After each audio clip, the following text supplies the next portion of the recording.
It was May 2020. It feels like decades ago already. Stay-at-home orders were in place, and we were dealing with lots and lots of unknowns. As hard as that time was, there were a few silver linings, at least for me. One was that because our services were pre-recorded then, I spent my Friday afternoons in the kitchen making challah while our youngest daughter, Nomi, was on her weekly Zoom with the Los Angeles Holocaust Museum. Every week, Nomi and a half a dozen other teenagers would spend about an hour with a group of Holocaust survivors. They would share stories, talk about the news of the day, and end each session by lighting Shabbat candles and saying Kiddush. I would stand on the other side of the kitchen island, braiding challah, listening in on their conversations. Over several months, I felt like I got to know them all pretty well. Their stories of resilience and survival filled me with hope. If they could get through hell and emerge somehow capable of living and loving and laughing again, we'd get through this. The English word resilience comes from a Latin root meaning to jump back or to recoil.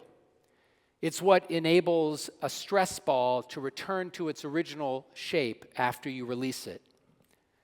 In psychology, resilience is the process of adapting well in the face of adversity, trauma, tragedy, threats, or significant sources of stress. It's what enables a person to bounce back emotionally or psychologically, to recover from a challenging circumstance and return to more or less the shape you were in before, maybe even a bit wiser, a bit stronger. Interestingly, psychological research suggests that resilience is in fact rather ordinary. That is, most people are by their nature resilient. Most people can adapt most of the time to adversity, trauma, tragedy, and threats. But there are ways to build resilience as well, to strengthen the muscles that can help us adapt in the face of these challenges. And Yom Kippur itself is an exercise in building those muscles. Consider the Unatana Tokef prayer. It's a type of pre-trauma exercise, preparing us for the possibility and even the likelihood of adversity. That liturgy reminds us that life is inherently unpredictable. We just don't know what hard things are in store for us in 5785. And so every year we remind ourselves of the challenges we may very well face. Last year, we gathered in this space 2 weeks before the horror of October 7th. We had no idea what was coming right around the corner when we said, Mi yichyeh u'mi yamut, who will live and who will die. Mi v'mayim, who by water, u'mi va'esh, and who by fire. We just don't know what's coming, but we can prepare ourselves to face these challenges more successfully. So here are 3 stories of resilience, each modeling a different type of resilience that can help us spring back in the face of adversity. Edith Franke, the resilience of memory. Edith Franke was one of those survivors I got to know through my daughter's Friday afternoon Zoom meetings. She was born in Kiesht, a small town in the Carpathian Mountains. Edith was the second of her parents, Erno and Sarah's 4 children, Ava, Edith, Andre, and Lily. On June 6th, 1944, D-Day, Edith and her family were loaded onto a cattle car and transported to Auschwitz-Birkenau. Edith was 17 years old and strong enough to work. She and her older sister were sent to a labor camp in Latvia.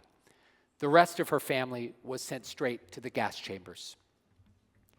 At the work camp, Edith and Eva were sent each day to the Jewish cemetery outside of Riga to break tombstones apart so they could be used to pave the streets. Edith shared the story of how one time, toward the end of the war, the Soviet army was getting closer and closer, and the bombing was loud and terrifying. Starving and scared, the women continued their painful work. One of the older inmates said to them, "Close your eyes and think about some of your favorite foods you used to eat. Do you remember those foods?"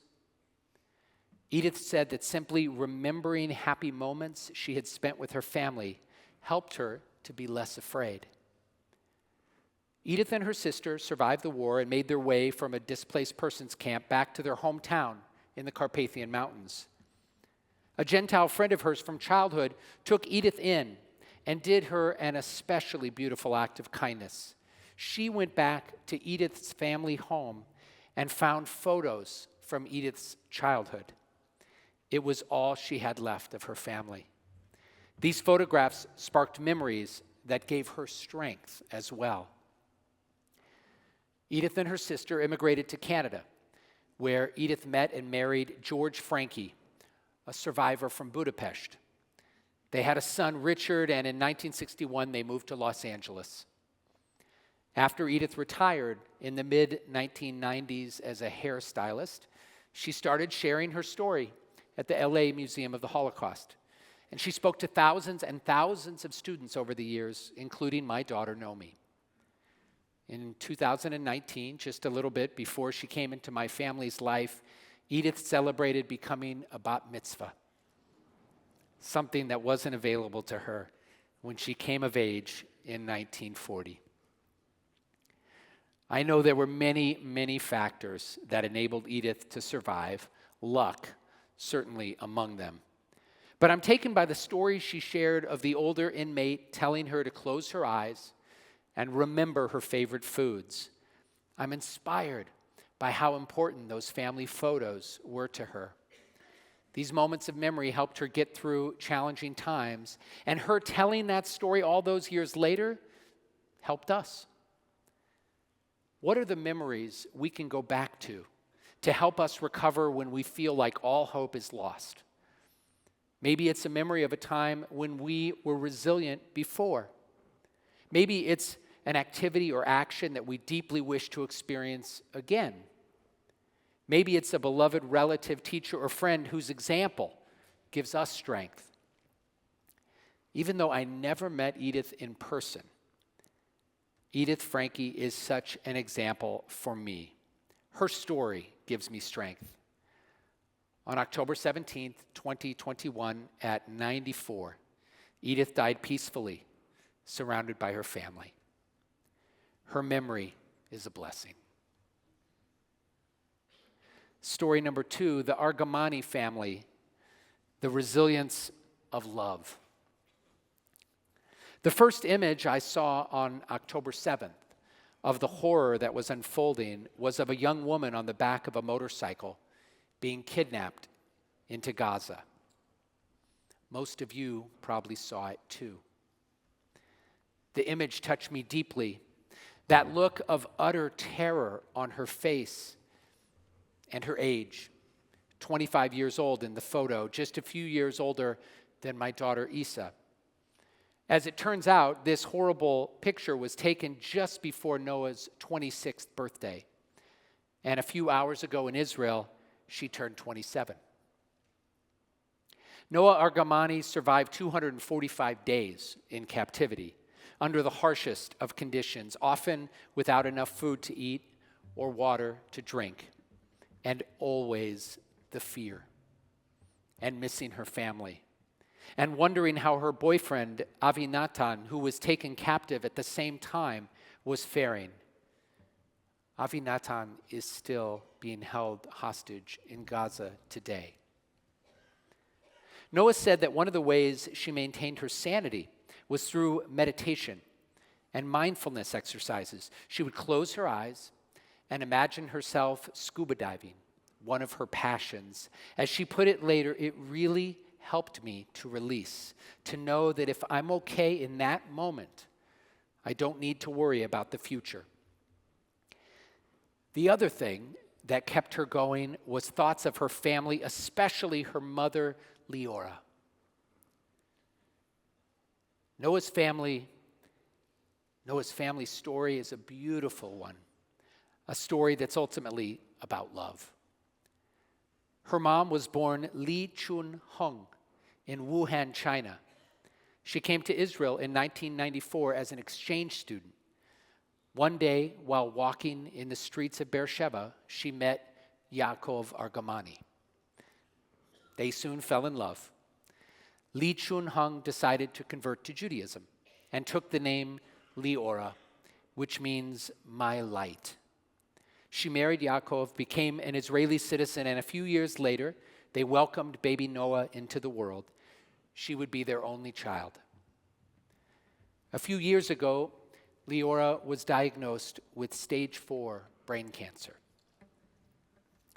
And Noah knew how serious her mother's condition was. Being able to see her mother again, to give her a hug, to be with her, this was constantly in Noah's thoughts. And the same was true for Leora. In a video the family released that was seen by millions of people around the world, Leora appealed to world leaders to try to secure her daughter's release. As she said in the video, "I'm now a cancer patient, brain cancer. I don't know how much time I have left. I want to be able to see my Noah at home." Leora's love for Noah surely helped her survive. As you probably remember, Noah was rescued along with 3 other hostages in a daring IDF operation on June 8th that resulted in the tragic death of one soldier. What helped the Argamani family survive the unthinkable was their deep desire to see each other again, to be reunited as a family before it was too late. What helped them, what saved them perhaps, was their love. And miracle of miracles, it happened. Noah made it home in time to be reunited with her mother. Leora died on July 2nd, just 3 weeks after Noah's rescue. And here's what Noah said at the funeral. "Against all odds, I was privileged to be with you in your last moments and to hear your last words. Thank you for being strong and holding on so that I could see you at least one more time, and so that Dad wouldn't be alone. Thank you for the 26 years I was privileged to spend by your side.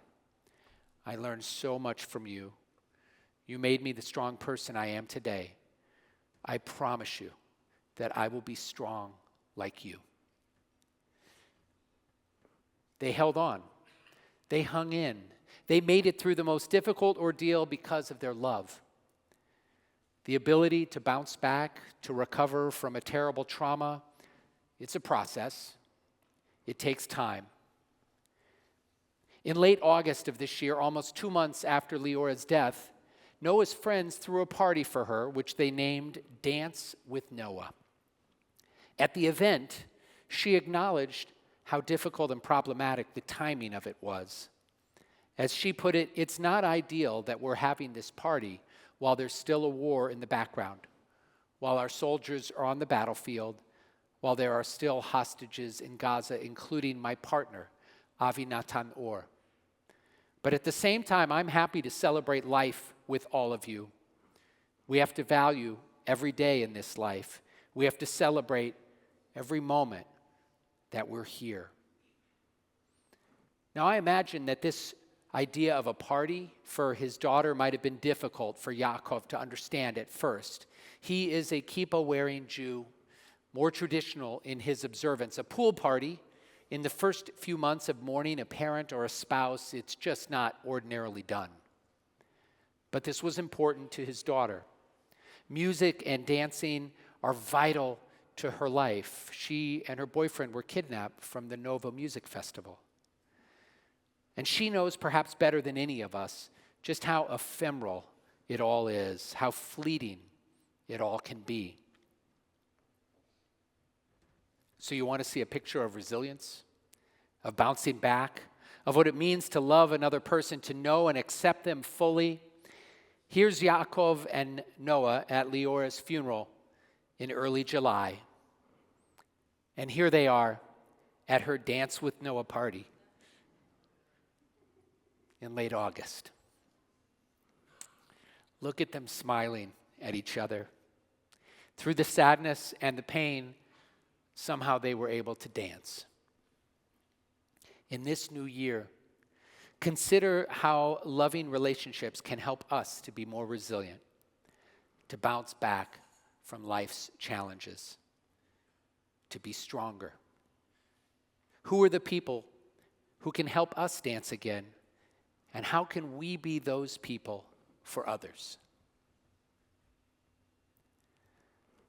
Story number 3, Rabbi Chia, the Torah of resilience.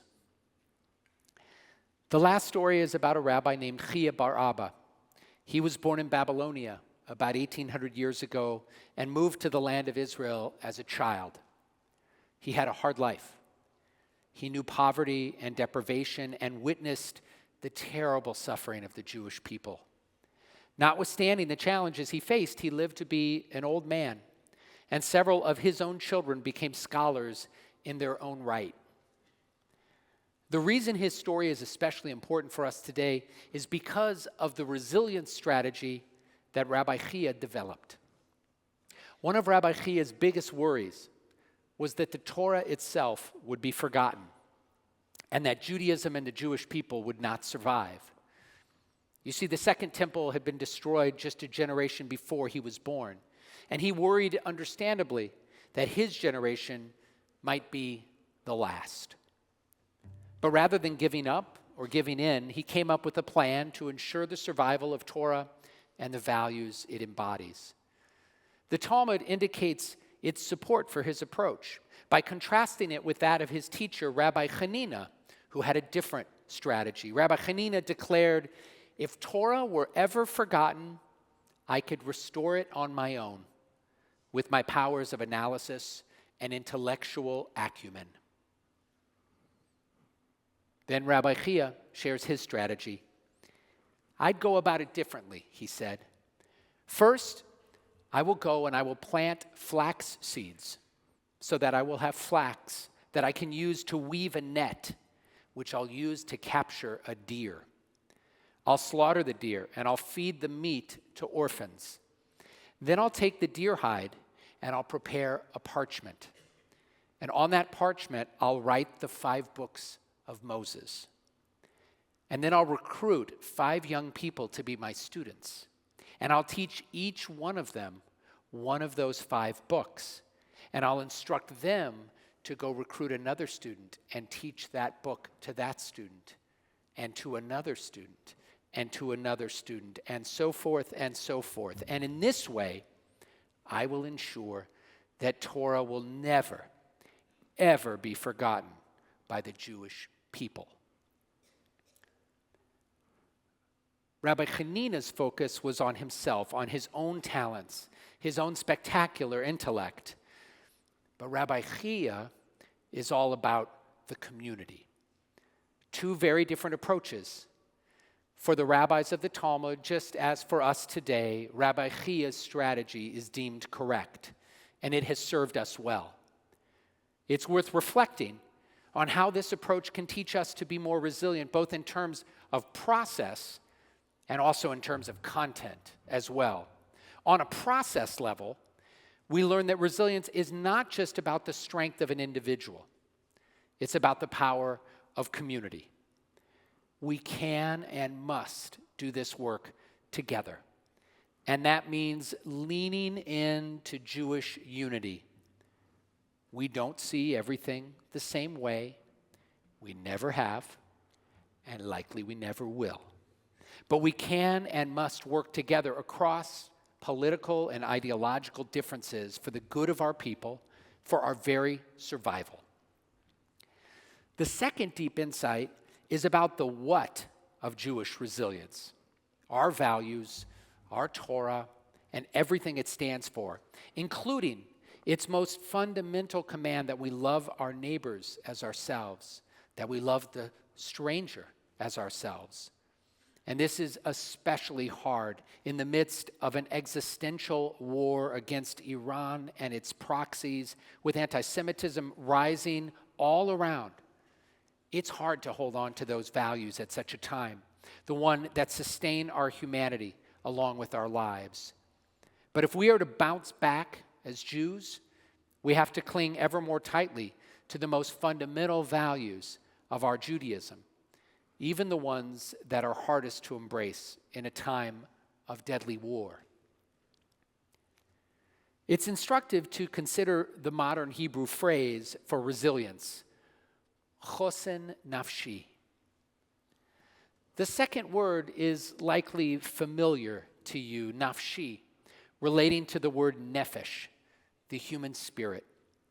The first word, chosen, appears frequently in the Bible, in parallel with the word otsar, which means treasury or wealth. Chosen nafshi, then, is a type of spiritual wealth, a storehouse of soul power.